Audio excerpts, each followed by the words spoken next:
they wanted you to do this role and that she was a pop singer. Well, that was exciting. That was a big dream of mine. And I always wanted to kind of explore that part of myself, because I knew I could sing, you know, carry a tune.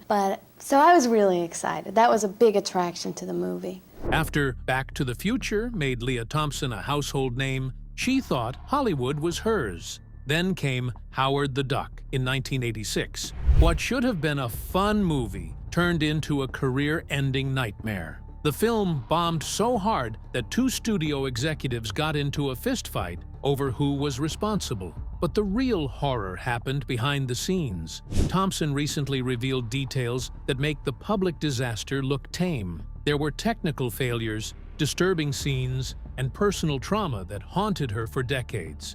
What she's finally sharing about those 6 months of filming will shock you. Lea Thompson was born on May 31, 1961, in Rochester, Minnesota, as the youngest of 5 children. Her family didn't live in a cozy home or even a regular apartment. They all stayed together in a single room at the Starlight Motel. Her father, Cliff, worked different jobs to keep them afloat, and her mother, Barbara, was a musician. Still, no matter how hard they tried, money stayed tight. Things only started to look up when her father found more stable work in Minneapolis, and the family finally moved out of that cramped motel room. That tiny space, filled with dreams and struggles, would shape Lea in ways even she couldn't understand at the time. But just when things started feeling a bit more stable, everything fell apart again.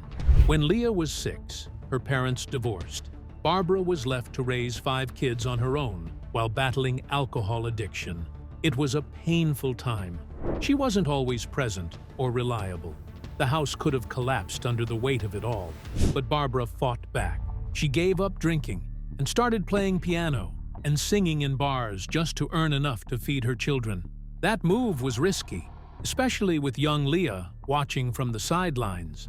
By the time Lea was 7, Barbara remarried, and things calmed down a little. But those early memories never left her. They gave her strength and a kind of quiet maturity most kids never had to carry. Even with all the chaos around her, Lea found one thing she could focus on: ballet.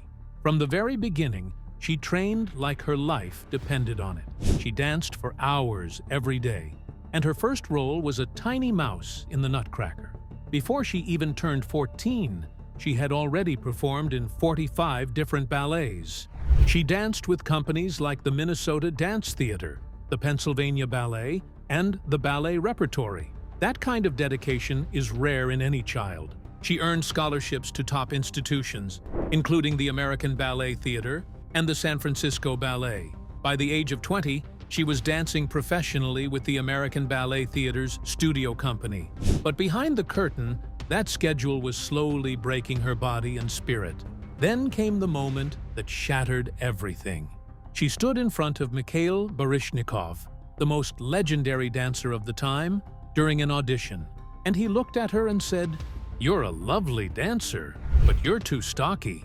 That was it. Her dream, the thing she had chased for most of her life, ended in a sentence. Lea said it felt like an epiphany. It was painful, but also freeing. She realized she could keep hurting herself for 10 more years, or she could walk away. She chose to let go. Her brother Andrew kept dancing and built a career in ballet, which made her decision even more bittersweet. But this heartbreak is what pushed her into acting. When she moved to New York, she didn't step into stardom right away. She paid her rent with fast food commercials. Burger King cast her again and again, 22 times in fact. She even appeared alongside Sarah Michelle Gellar and Elizabeth Shue, who would later play Jennifer in Back to the Future. Lea also did Twix commercials. These small roles kept her going.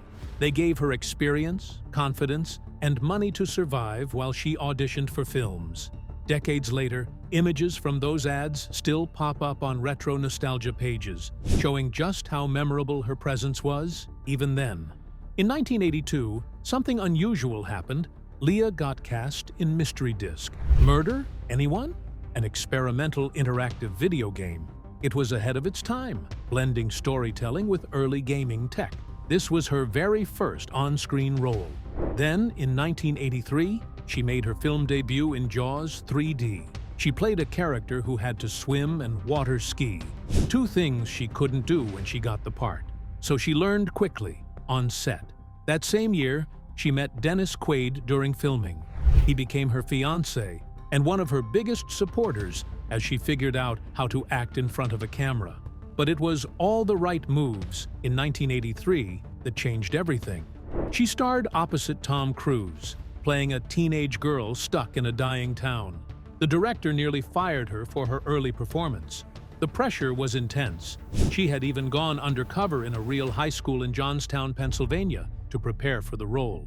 Only the principal knew her identity. Everyone else thought she was just another transfer student. That level of dedication helped her truly understand the character.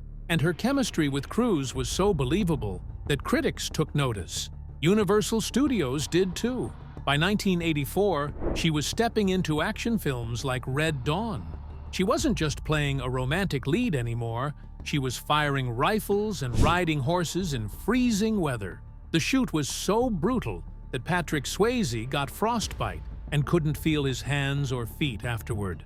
One cast member joked about spooning Charlie Sheen just to stay warm. These were real conditions, and she powered through them. That same year, she played a small-town girl in The Wildlife with Eric Stoltz, building more momentum with every project. Then came one of Hollywood's most unexpected casting disasters. Back to the Future had already started filming when the director realized Eric Stoltz just wasn't right for the role of Marty McFly. Lea had worked with him before and was close to him, so when he got fired and replaced by Michael J. Fox, she didn't take it well at first. She had to refilm all her scenes, including the dinner and the school hallway. The reshoots added around $4 million to the budget. But despite the chaos, the film went on to become the biggest hit of 1985, earning $210.6 million in the US and over $381 million worldwide. It stayed at #1 for 11 out of 12 weeks. Only two blockbusters defined that year: Back to the Future and Rambo: First Blood Part 2. Lea's role as Lorraine Baines made her a household name, but it wasn't easy. Some conservative groups attacked her character's flirtatious behavior. Meanwhile, behind the scenes, she spent over 3 hours a day in makeup to play the older version of Lorraine. And that wasn't even the most complex part.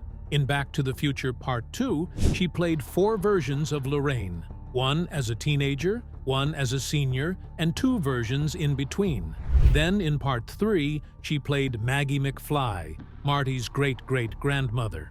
That kind of transformation, with all the prosthetics and character shifts, was something few actors ever had to tackle at the time. She pulled it off so well that it became a blueprint for future time travel films. After Back to the Future made her a star, Lea Thompson thought she was on top of the world.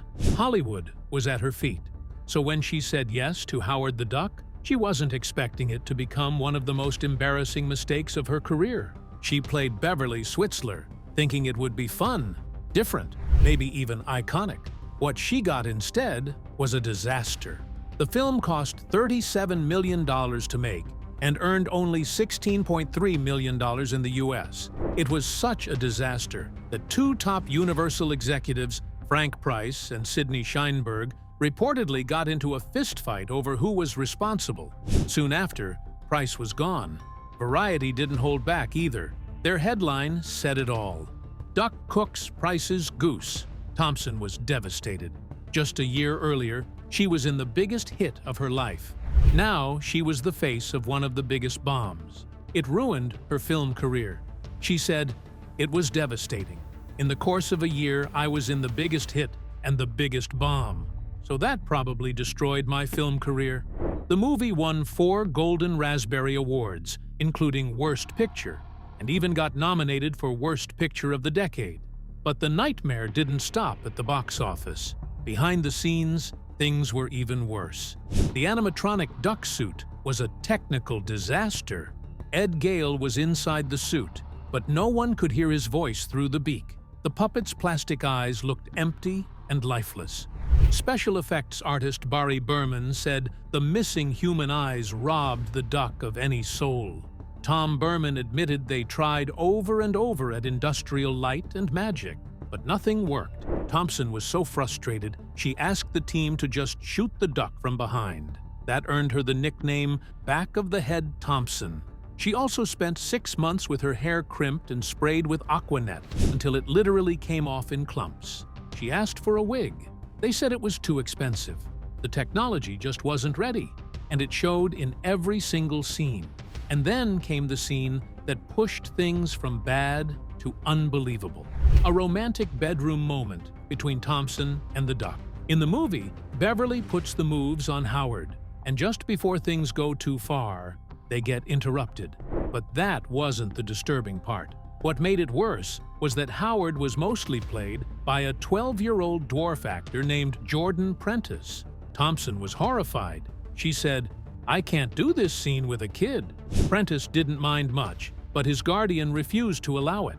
Critics were stunned. A human woman flirting with an alien duck? The duck had creepy blue eyes, a weird grin, and a vibe that made people uncomfortable. That one scene became the symbol of everything wrong with the movie. It wasn't just a bad film. It was confusing. It was weird. And people didn't know how to react. But even after the fallout, something unexpected happened. Thompson had originally turned down Some Kind of Wonderful, but when Howard the Duck bombed, her friend Eric Stoltz brought her the script again. She took the role. On that set, she met Howard Deutsch. He directed the movie. At the time, Thompson was still engaged to Dennis Quaid. That engagement lasted from 1984 to 1987. Nothing romantic happened between her and Deutsch during filming. She just thought he was interesting, different, and older by 11 years. They started dating slowly after her breakup with Quaid. By the summer of 1989, they were married. Deutsch once said all his friends teased him because he had a crush on her. And he admitted that part of the reason he wanted her in the movie was because he was so attracted to her. That film ended up being more than just a rebound from failure. It changed her life. Even when she auditioned for Pretty Woman, it didn't go her way. Julia Roberts got the role. Thompson later said her audition was a disaster. Some rumors claimed she turned it down because of her wedding plans, but that wasn't true. She simply wasn't chosen. It was 1989. She had just married Deutsch and was trying to rebuild after Howard the Duck. While Roberts became a global star, Thompson focused on staying grounded, choosing smaller films and family. By 1991, she had her first daughter, Madeline. Then, in 1994, she had Zoe.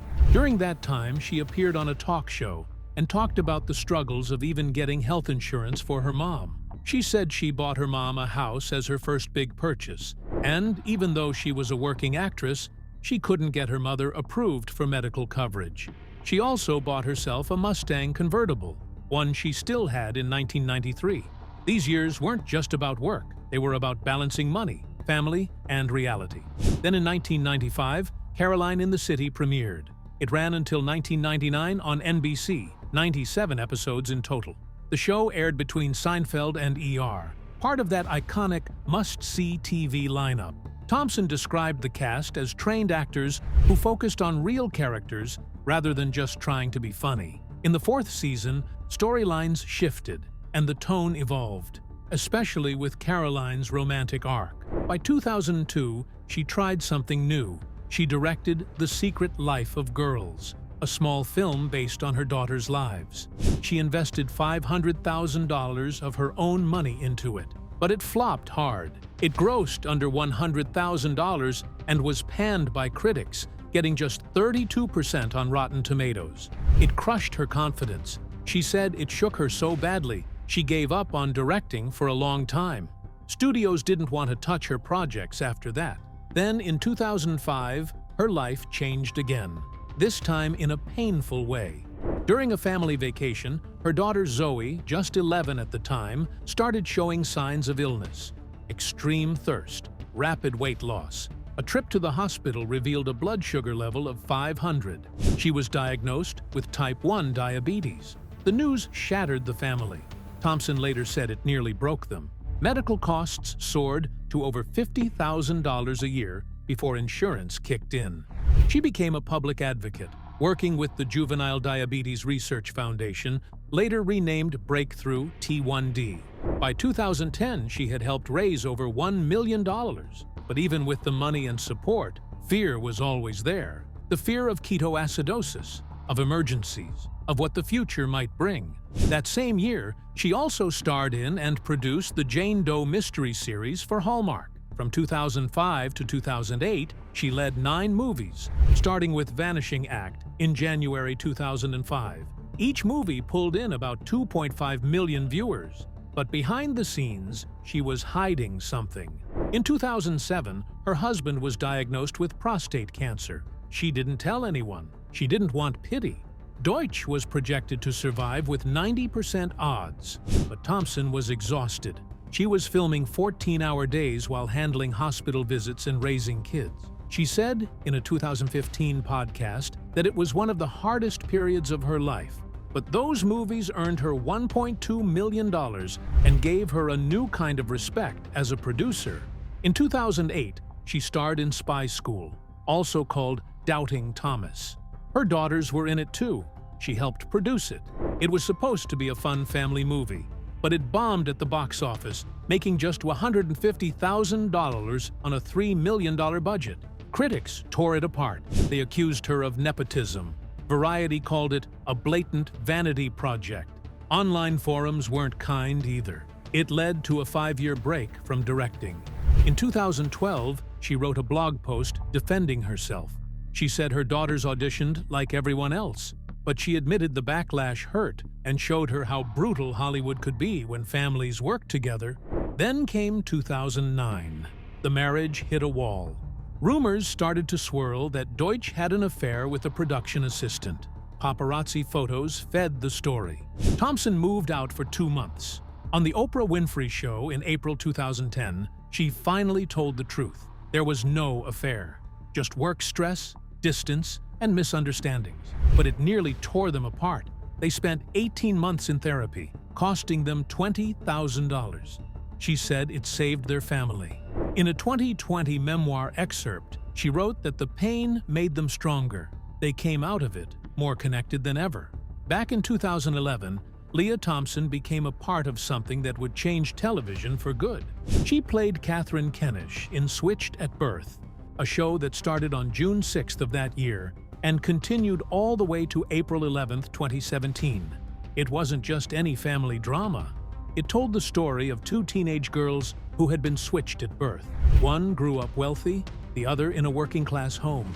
What made it truly unique was how deeply it embraced the deaf community. Many of the actors were deaf, and entire scenes were performed in American Sign Language.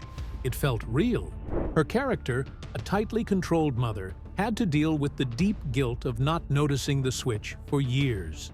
In a 2012 interview, Lea admitted this story hit home for many parents, especially when her character confronted the painful truth that she might have made a terrible mistake. The series went on to win a Peabody Award in 2013 for its honest and inclusive storytelling. Behind the scenes, there were also whispers of legal battles. In 2015, one episode even mirrored some of those disputes. But even as rumors spread of caste drama, nothing was ever confirmed.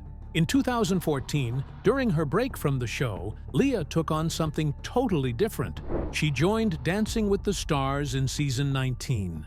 It was tough, much tougher than anyone watching probably realized. She danced with Artem Chigvintsev and made it to 6th place before being eliminated on November 10th, just before the semifinals. But what people didn't know at the time was that she had fractured a rib during a partner swap week while dancing with Val Chmerkovsky. She kept the injury quiet, calling it the most painful experience she'd ever had. Still, she pushed through, dropped 10 pounds, and said she felt stronger than she had in 15 years. Many fans were stunned when she was eliminated, especially since she had earned scores as high as 39 out of 40. After leaving the show, she went straight back to Switched at Birth, but the physical toll stayed with her. Then, in 2017, she took a big leap behind the camera. She directed a film called The Year of Spectacular Men, which premiered at the LA Film Festival on June 16th. Her 2 daughters, Madeline and Zoe Deutsch starred in it. The movie followed one of them, Izzy, as she stumbled through a year of post-college life and romance. It was quirky, awkward, sometimes emotional, and full of those strange little moments that come with growing up. Critics were split. Some called it underdeveloped. Roger Ebert's site even described it as slim and meandering, but regular viewers appreciated its heart. The film didn't make much money, less than $10,000 compared to a $1 million budget, but people still talked about its charm. Of course, some accused Lea of nepotism, since she directed her own daughters. But others saw it as a raw and personal project that reflected her own journey as a mom and artist. When the world shut down in 2020, she found another way to connect. In April, she started a YouTube channel offering free ballet tutorials. Before acting, she had trained as a serious dancer, and she wanted to help people stay healthy, both in body and mind, during isolation. The channel grew fast. By July, she had 50,000 subscribers. One beginner pirouette video alone got 1.2 million views, but suddenly, something meant to heal became a source of hate. In June, trolls started attacking her, claiming she was stealing from black dance culture by mixing ballet with hip-hop. #Cancelee trended for 48 hours, starting on June 15th. She received thousands of angry messages. On June 20th, she posted a tearful video, admitting she hadn't fully understood the cultural impact and promising to work with more diverse voices going forward. The backlash also opened up a bigger conversation about how social media can sometimes punish people trying to do good, especially when algorithms feed outrage faster than empathy. In early 2022, she returned to the character that made her both famous and infamous. Howard the Duck, the 1986 film she starred in, had been a box office disaster, earning only $16 million against a $37 million budget. It even won 4 Razzies. But over the years, it had gained cult status. With help from comic creators Chip Zdarsky and Joe Quinones, Lea pitched a reboot to Marvel. She imagined a fresh, modern version of the character, one that fit into the Marvel universe and carried a strong feminist voice. Marvel liked it, but said no. They had other plans, possibly a Disney Plus series with Seth Green continuing to voice Howard. In December 2022, she spoke out, saying Marvel was ignoring older female directors. She pointed out that only 15% of Marvel films were directed by women at that time, and she wasn't going to stay quiet. She said she'd pursue indie reboots herself, calling attention to how women over 60 get rejected 70% more often in Hollywood pitches. That rejection only made her louder. Then came a personal scare. In March 2023, during a routine mammogram, doctors found a lump in her breast. She had surgery right away. 10 long days later, the results came back. It was benign. Still, the fear shook her. She talked about it for the first time in January 2025 on a podcast called Celebrity Catch-Up. She said she believed the stress from early career failures, especially the Howard the Duck disaster, might have contributed to her health struggles. Studies show stress can increase the risk of cancer by 20%. That waiting period reminded her of the pandemic loneliness. She turned her experience into action, producing a short film about cancer survivors that premiered at Sundance in 2025. It was raw, honest, and painful, but it also showed how the industry often forgets women as they age. She revealed that she had been directing through it all, without anyone knowing what she was facing inside. In 2024, she returned to acting on screen and behind the camera with the Chicken Sisters. She played Nancy Hillier and also directed the first 2 episodes of the second season, which aired in August 2025. But things weren't smooth behind the scenes. In June 2024, filming was shut down for 3 days after one of the co-stars reportedly had a meltdown over script changes. Many said it was Wendy Malick. The tension caused a delay that cost the production $150,000. Lea stepped in, using her experience to calm the chaos. She organized team-building exercises, helped everyone reset, and ended up being credited as a producer just for that. It reminded her of the wild days of Howard the Duck, only this time she had the power to fix it. The drama turned out to be a blessing in disguise. The cast grew closer, and the final episodes were praised for their warmth and chemistry. Viewership rose by 15% compared to season 1. Now in 2025, she's no longer just an actress or a director. She's become a voice for all the women Hollywood tends to forget. On February 15th, she appeared on The Drew Barrymore Show and talked openly about losing out on a Marvel role just because of her age. She promised to direct 5 projects for women over 50 by the end of the decade. She shared hard numbers, too. Only 10% of lead roles go to women over 50, while men in that age group get 40%. In 2024 alone, she lost 12 auditions because of what she called youth bias. She talked about how television still had space for older women, but big-budget films were mostly aimed at young teenage boys. And she revealed something most fans never knew. Since turning 50, her pay had dropped by 30%. She said it not with anger, but with resolve. She now wants to build a foundation to support and mentor older actresses, inspired by others like Ellen Burstyn who've spoken out before her.